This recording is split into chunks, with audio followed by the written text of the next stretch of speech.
नमस्ते विद्यार्थी मित्रों।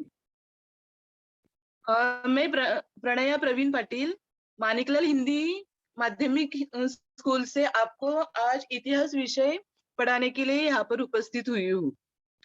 तो हम लोग हमारे इतिहास विषय की तरफ आएंगे।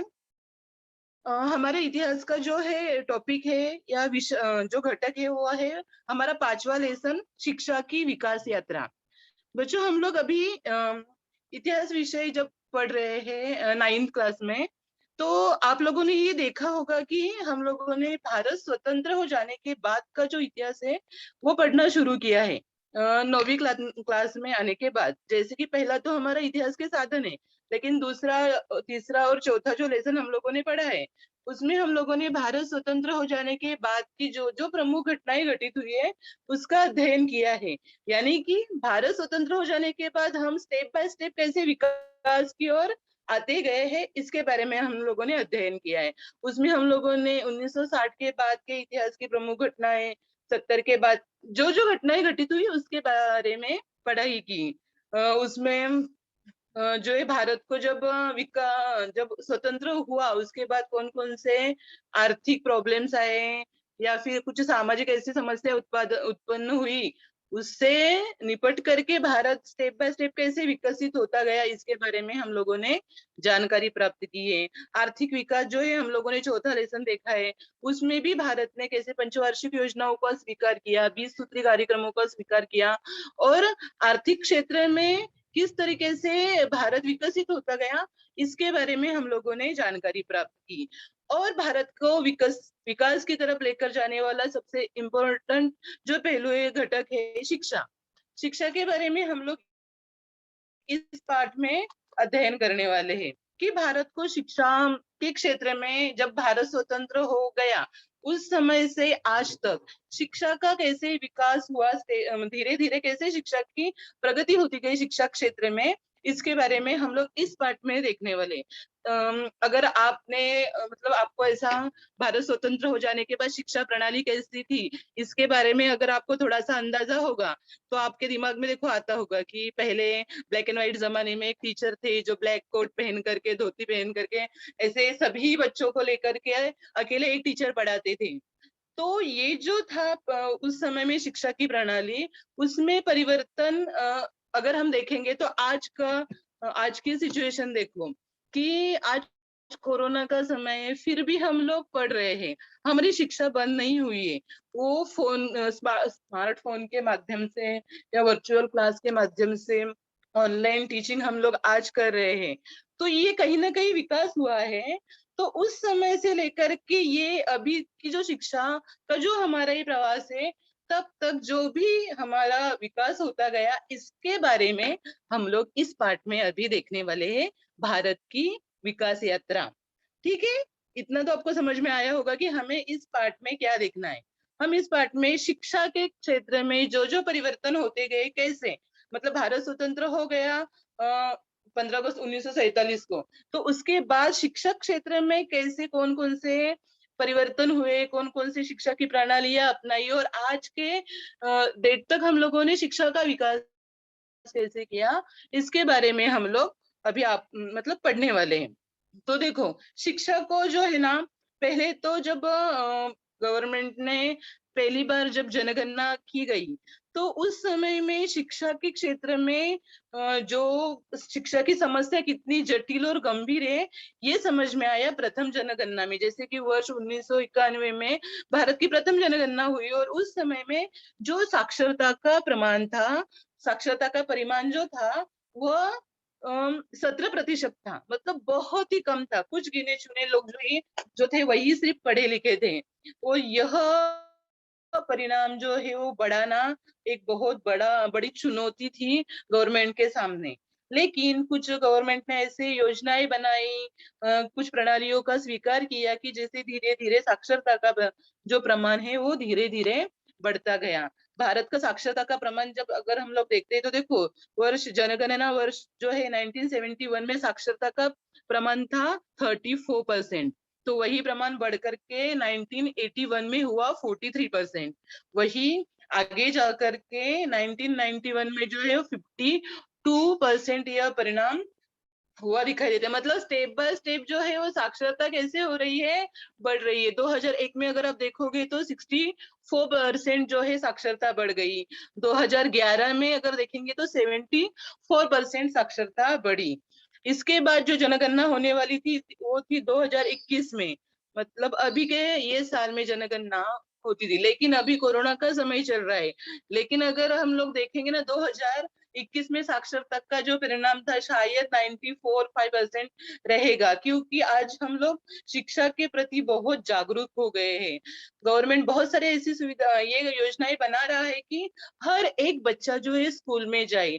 अगर आपको याद होगा आप लोग स्कूल में जाते थे तो हम लोगों को भी संडे के दिन बच्चों को जो शिक्षा से वंचित है उनको शिक्षा के प्रवाह में लाने के लिए हम लोग जो टीचर्स थे वो खुद बाहर निकल करके विद्यार्थियों को ढूंढते थे कि जो शिक्षा से वंचित है। तो ऐसे वंचित बच्चों के लिए आज भी गवर्नमेंट बहुत सारे प्रयास कर रही है, और उसी का ये परिणाम है कि शिक्षा के क्षेत्र में हम लोग जो है धीरे धीरे प्रगति कर रहे हैं। लेकिन इसके पहले ये जो था शिक्षा का ये जो परिणाम था बहुत कम था। गवर्नमेंट ने जो योजनाएं की उससे शिक्षा का परिणाम जो है बढ़ता हुआ दिखाई देता है। अभी हम लोग आते हैं कि शिक्षा के प्रमुख चरण कौन से हैं। अगर आप लोग देखो शिक्षा प्राप्त करते हो तो एक बेसिक लेवल से आपको जाना पड़ता है। जैसे कि आप स्कूल में छोटे बच्चों को स्कूल में हम लोग भेजते हैं तो पहले उनका प्राथमिक शिक्षा उनको दी जाती है।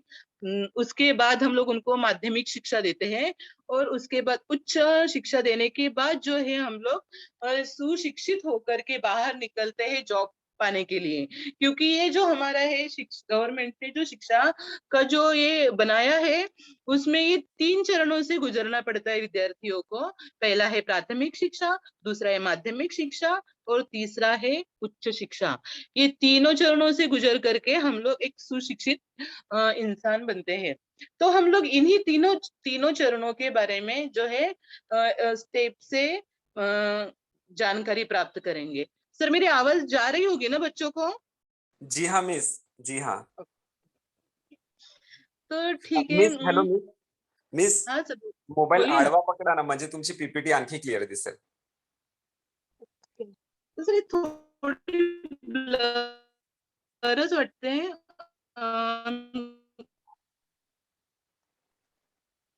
आवाज ब्रेक होतो. एक मिनिट सर दिसते का पीपीटी? तो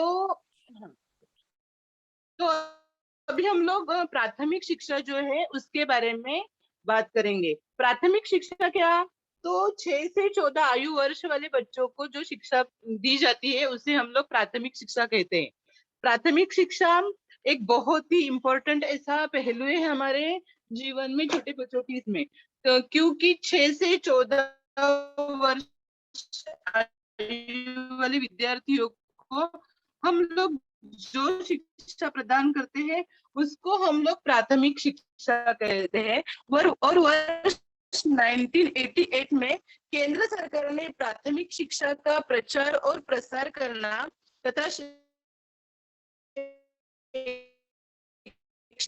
स्तर में सुधार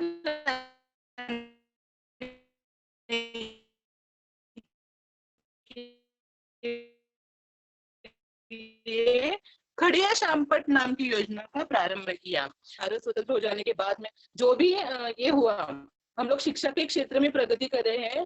तो उस समय में जैसे कि मैंने आपको बताया कि शिक्षा का विकास बिल्कुल नहीं था, और प्राथमिक शिक्षा जो थी वो बच्चों को देना जरूरी थी। और इसके लिए गवर्नमेंट ने फिर क्या किया कि प्रसिद्ध है, या फिर उसको हम लोग ऑपरेशन ब्लैक बोर्ड भी कह सकते हैं।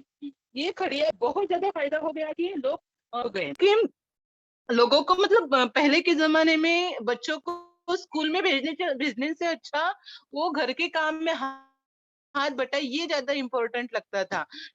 लेकिन फिर ये जैसे गवर्नमेंट ने उसके लिए कुछ योजनाएं बनाई, उसमें ऑपरेशन ब्लैक बोर्ड जो है ना वो बहुत ही इम्पोर्टेंट है। देखो ऑपरेशन ब्लैक बोर्ड उसका नाम भी है, ऑपरेशन ब्लैक बोर्ड। ऑपरेशन मतलब क्या? किसी भी कार्य, एक आध मिशन ले सकते हैं, या फिर किसी भी कार्य को युद्ध स्तर पर करके उचित परिणाम हासिल करना, यानी कि ऑपरेशन। तो ये ऑपरेशन ब्लैक बोर्ड के अंतर्गत ना गवर्नमेंट ने तुरंत कार्रवाई करके कुछ ऐसे मतलब स्कूल जो है ऐसे बनाए कि लोगों के मन में स्कूल के प्रति एक सकारात्मकता निर्माण हुई। और इस ऑपरेशन ब्लैक बोर्ड के अंतर्गत कुछ गवर्नमेंट ने स्कूल को फैसिलिटी दी, जिससे एक स्कूल का जो अभी हम लोग स्कूल देख रहे हैं, तो ये स्कूल में परिवर्तन आया। क्या क्या ऑपरेशन ब्लैक बोर्ड के अंतर्गत सुधार आए? तो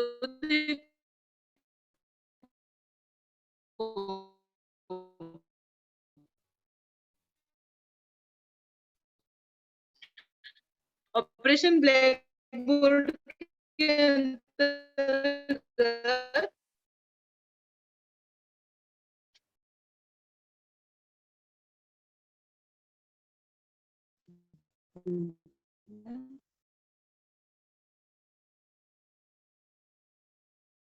गवर्नमेंट ने कुछ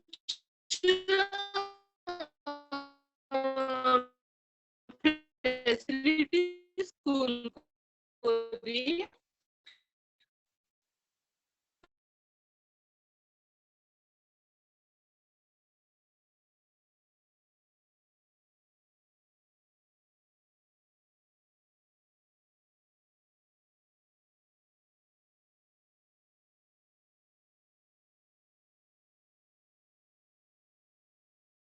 हॅलो मिस. हॅलो. स्टार्ट केली मॅडम. हेलो, हो सर। हम लोग बात कर रहे थे प्राथमिक शिक्षा की, और प्राथमिक शिक्षा के प्रचार प्रसार के लिए गवर्नमेंट ने एक योजना का आरंभ किया वर्ष 1988 में। केंद्र सरकार ने इस योजना का शुरू की, क्योंकि प्राथमिक शिक्षा का प्रचार तथा प्रसार और शैक्षणिक स्तर पर सुधार आए, इसके लिए गवर्नमेंट ने इस योजना को शुरू किया था, जिससे हर एक जो स्कूल है उन स्कूलों को दो सुव्यवस्थित कमरे प्राप्त हो, स्वच्छता गृह यानी कि टॉयलेट बाथरूम जो है वो स्कूल में अवेलेबल हो, तथा विद्यार्थियों को पढ़ाने के लिए एक शिक्षक नहीं तो दो शिक्षक, और उनमें से एक हो सके तो महिला अध्यापिका हो। उसी के साथ हर एक स्कूल में शामपट यानी कि ब्लैक बोर्ड, मानचित्र यानी कि नकाशा, प्रयोगशाला का सामान, खेल का सामान, जो ग्राउंड है बच्चों को खेलने के लिए वो अवेलेबल हो। उसी के साथ छोटा सा एक पुस्तकालय, और उसमें बहुत सारे बुक्स को खेल के सामग्री के लिए गवर्नमेंट ने कुछ निश्चित राशि तय करके दी। और ये सब जो है वो खड़िया शामपट यानी कि ऑपरेशन ब्लैक बोर्ड इस योजना के अंतर्गत हर एक स्कूल को दिया गया। इससे क्या हुआ कि स्कूल में जो है ना बहुत सारे बदल हो गए। स्कूल में टीचर्स बढ़े, जो है स्कूल का जो है बिल्डिंग तैयार हो गई है, और लोगों के मन में जो है शिक्षा के प्रति एक सकारात्मकता निर्माण हो गई। और प्राथमिक शिक्षा व्यवस्था को गतिमान होने में बहुत बड़ी जो है सहायता प्राप्त हुई इस खड़िया शामपट योजना से। ये जो खड़िया शामपट योजना जो है ना, वो गवर्नमेंट ने शुरू करने के बाद ये सक्सेसफुल हुई, और इसका परिणाम ये हुआ कि बच्चों का एक स्कूल के प्रति अच्छा, या पालकों का स्कूल के प्रति जो है पॉजिटिव ये तैयार हुआ, दृष्टिकोण तैयार हुआ। और फिर गवर्नमेंट ने इसी योजना को फिर विस्तार किया। वर्ष 1994 में ना इस योजना को विस्तार देते हुए गवर्नमेंट ने क्या किया कि जिन स्कूलों में 100 से ज्यादा बच्चे हैं, ऐसे स्कूलों में और एक टीचर्स और एक कमरा जो है वह देने का प्रावधान किया। देखो, जहाँ पे ये बात ध्यान में रखो, पहले तो प्राइमरी एजुकेशन में जो ऑपरेशन ब्लैक बोर्ड के अंतर्गत जो गवर्नमेंट ने सुविधाएं दी, जब ये प्राथमिक शिक्षा को गतिमानता मिली तो गवर्नमेंट ने और भी 1994 में एक उसी का विस्तार किया ऑपरेशन ब्लैक बोर्ड का। और उसमें जिन स्कूलों में 100 से ज्यादा बच्चे हैं, ऐसे स्कूलों में उन्होंने क्या किया कि और एक कमरा और अतिरिक्त एक टीचर जो है देने का प्रावधान किया। उसी के साथ छात्राओं के लिए विद्यालय अनुसूचित जाति व जनजाति बहुल विद्यालयों और ग्रामीण क्षेत्रों को उन्होंने इसके अंदर वरीयता दी। यानी कि ये जो स्कूल है वो गांव के छोटे से छोटे हिस्सों में पहुंचे, वहां पे ये ऑपरेशन ब्लैक बोर्ड स्टार्ट किया जाए। इसी के साथ और एक बड़ा प्रावधान किया गया कि शिक्षकों की जब नियुक्ति की जाएगी उस समय महिलाओं को 50% प्रावधान दिए गए। यानी कि जब शिक्षकों की नियुक्ति की जाती थी उस समय में महिला कर्मचारी जो थे उनको 50% जो है उनकी भर्ती करना या नियुक्ति करना राज्य सरकार ने बंधनकारक किया। और इसके लिए शिक्षा क्षेत्र में और ज्यादा से ज्यादा प्राथमिक शिक्षा के क्षेत्र में महिला कर्मचारी जो है वो 50% यानी कि वहां पे देखो, आप देखोगे कि प्राइमरी स्कूल में महिला टीचर आपको ज्यादा दिखाई देती है। ये क्यों होता है? क्योंकि जो महिलाएं छोटे बच्चों के प्रति थोड़ा ज्यादा उनको लगाव होता है और बच्चे जो है कंफर्टेबल फील करते हैं लेडी टीचर के साथ। इसके लिए फिर इसी बात का कहीं ना कहीं फायदा बच्चों को हो, गवर्नमेंट को, शिक्षा क्षेत्र को हो, इसके लिए प्रावधान किया गया। और फिर वर्ष 1994 में प्राथमिक शिक्षा के सार्वत्रिकरण के लिए और एक जो है योजना गवर्नमेंट ने बनाई, जो है डीपीईपी योजना, यानी कि जिला प्राथमिक शिक्षा कार्यक्रम। डीपीईपी योजना गवर्नमेंट ने शुरू की। और इस योजना में क्या है कि इस योजना के अंतर्गत गवर्नमेंट ने कुछ ऐसे कार्यक्रम शुरू किए।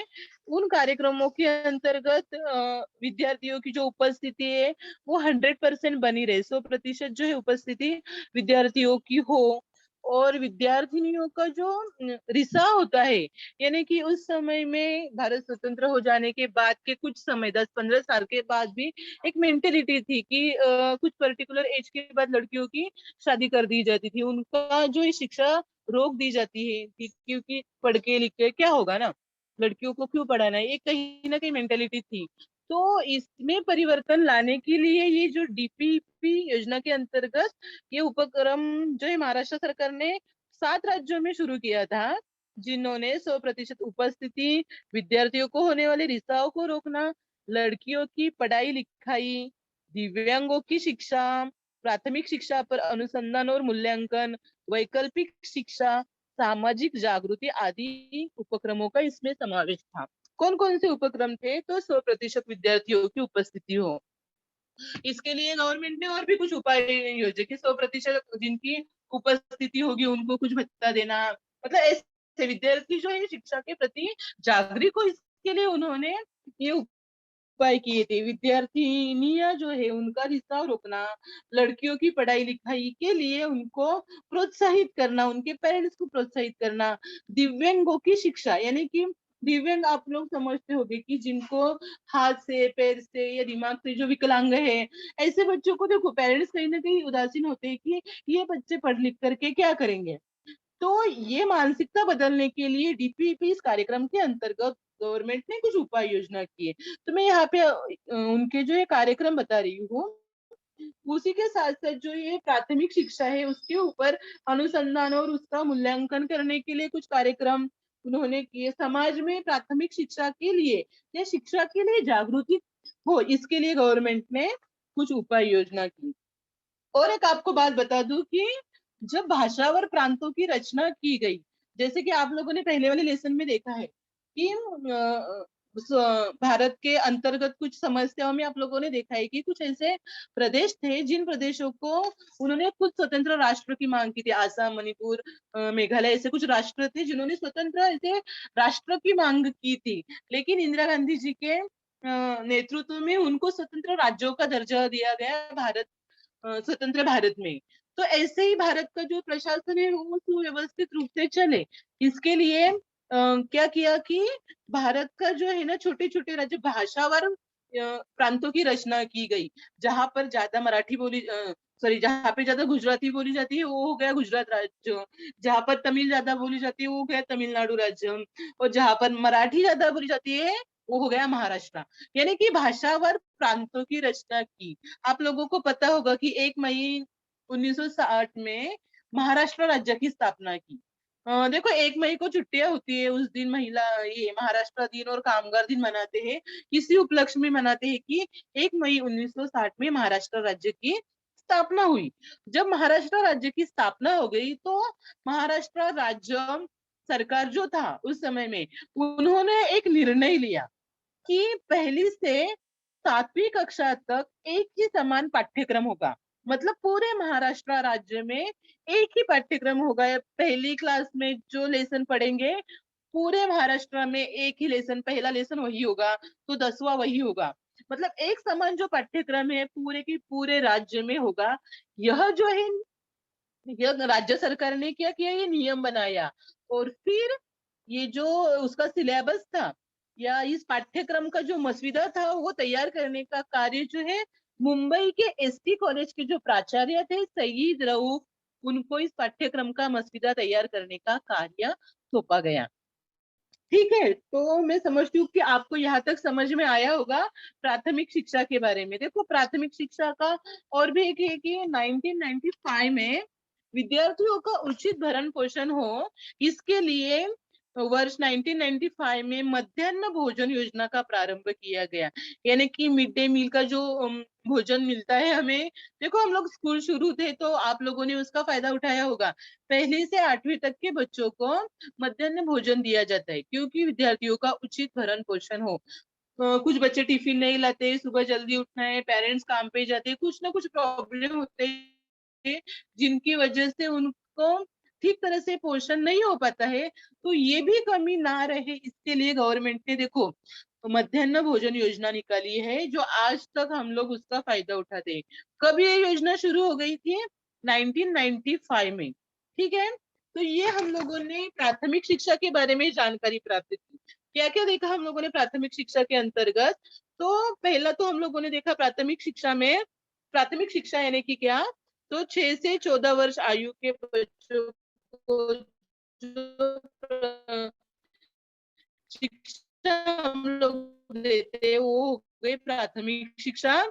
इसमें हम लोग ऑपरेशन ब्लैक बोर्ड या खड़े श्याम पट्टी योजना के बारे में जानकारी प्राप्त की। उसके बाद हम लोगों ने डीपीपी योजना के अंतर्गत जानकारी प्राप्त की। अभी मैं आपको बताऊंगी माध्यमिक शिक्षा के बारे में। माध्यमिक शिक्षा यानी कि क्या? देखो, और एक मैं आपको एक मिनट। हाँ, माध्यमिक शिक्षा जब शुरू की गई, भारत स्वतंत्र होने के पश्चात जो शिक्षा मंत्री थे हमारे मौलाना अबुल कलाम आजाद, देखो मैं स्क्रीन पर आपको उनकी फोटो दिखा रही हूँ। इन्होंने ना जब शिक्षा मंत्री जब ये थे मौलाना अबुल कलाम आजाद, उन्होंने शिक्षा के क्षेत्र में आमूलाग्र परिवर्तन लाने का निश्चय किया था।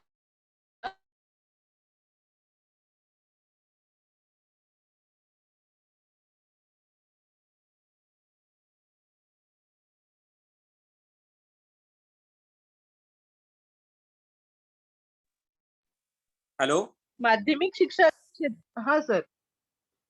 मॅडम, तुम्ही लेफ्ट झाले होते, आता परत आले. चालेल चालेल, कंटिन्यू करा.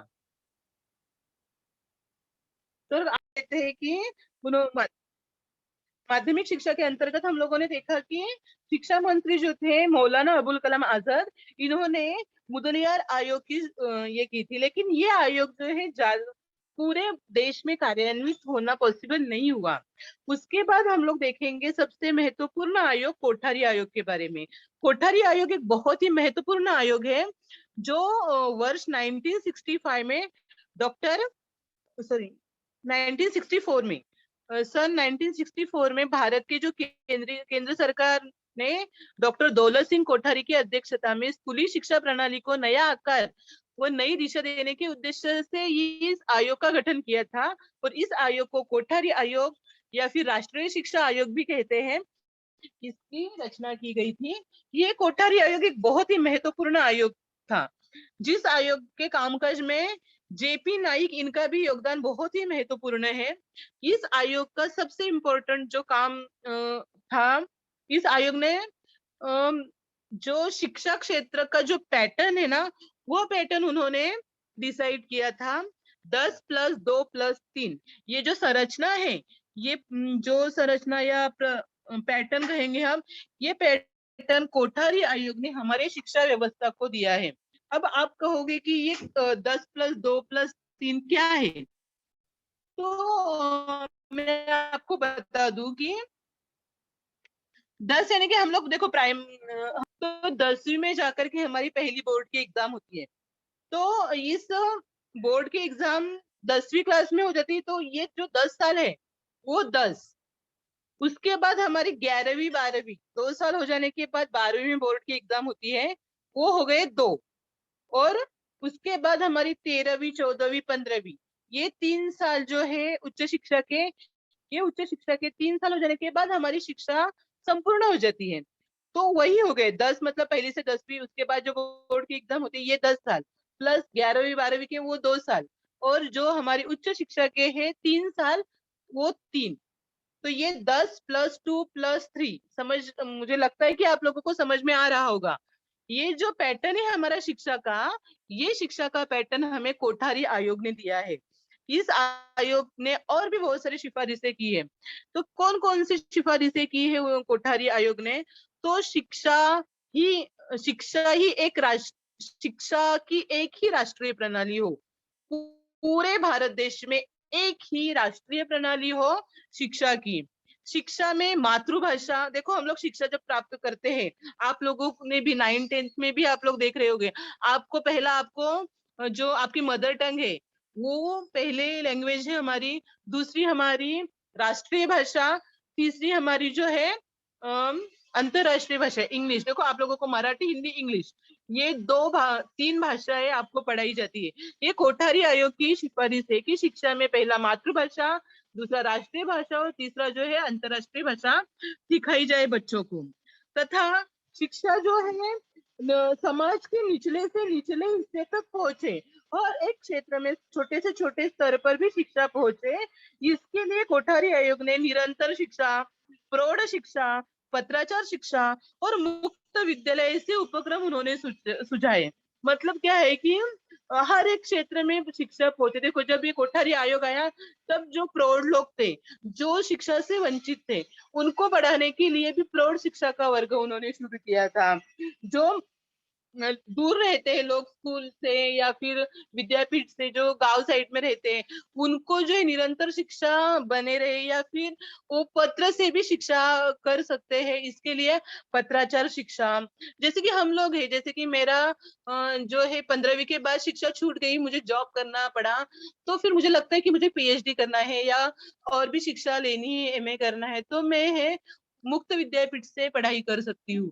ये भी फैसिलिटी, ये सिफारिशें कोठारी आयोग ने की है और ये आज भी चालू है। कोठारी आयोग के अंतर्गत ही आज की शिक्षा हम लोग कर रहे हैं। तो इस कोठारी आयोग ने एक ऐसा पहला आयोग है ये कि जिन्होंने ना ये समाज बदल रहा है, इस बदलते समाज की, देखो यहाँ पे दिया गया है कि भारत का एक ऐसा पहला शिक्षा आयोग था जिसने अपनी रिपोर्ट में सामाजिक बदलाव को ध्यान में रखते हुए कुछ ठोस सुझाव दिए थे। उन्होंने उपेक्षित जो थे, उपेक्षित और अनुसूचित जनजातियां थी, और ऐसा उपेक्षित वर्ग है समाज का जो निचला हिस्सा है, उनको प्राथमिक देने का सुझाव उन्होंने सिफारिश की थी। सरकारी जो बजट है, जो सरकार पैसा खर्च करता है, उसमें ज्यादा से ज्यादा शिक्षा के ऊपर खर्च हो, ये उन्होंने ये भी एक महत्वपूर्ण सिफारिश रखी, क्योंकि देखो हम लोग अभी आज के युग में हम लोग जो शिक्षा में परिवर्तन देख रहे हैं, समाज बदल रहा है, समाज के साथ शिक्षा का स्वरूप भी बदल रहा है। तो अगर हम बदलते समाज के उसी तरह से शिक्षा अगर नहीं बदलेंगे, तो कहीं ना कहीं पीछे रहेंगे। इसके लिए बजट, पैसे की आवश्यकता होती है। तो गवर्नमेंट ने जो सरकारी बजट है उसमें शिक्षा के लिए बजट बढ़ाना चाहिए, कोठारी आयोग ने सिफारिश की थी और उसी का फायदा देखो हम लोगों को मिल रहा है। बीएमसी में टैब हम लोग इस्तेमाल कर रहे हैं, इसी का फायदा हो रहा है। आज भी ऑनलाइन शिक्षा, मतलब कहीं ना कहीं ये बदलाव को हम लोग स्वीकार कर रहे हैं, शिक्षा में आधुनिकीकरण भी हो रहा है।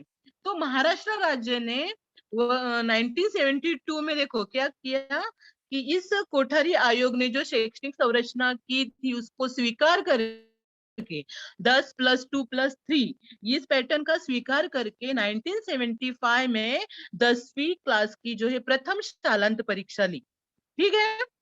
तो कोठारी आयोग एक बहुत महत्वपूर्ण आयोग था।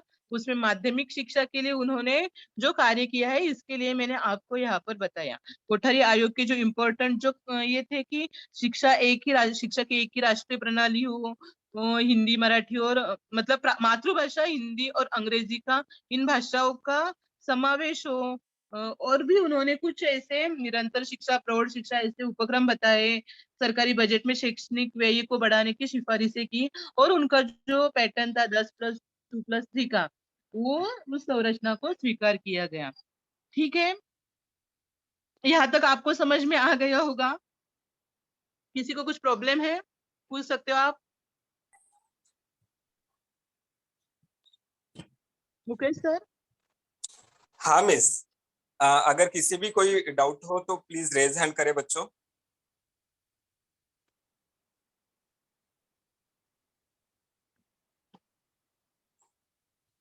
मिराज, पूछ लो बेटा। माइक अनम्यूट करो। लोअर हैंड हो गया मिस।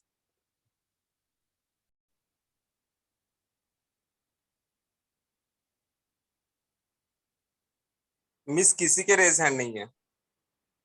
तो मैं समझती हूँ कि जो मैंने आपको पढ़ाया है वो आपको समझ में आ गया है। ठीक है,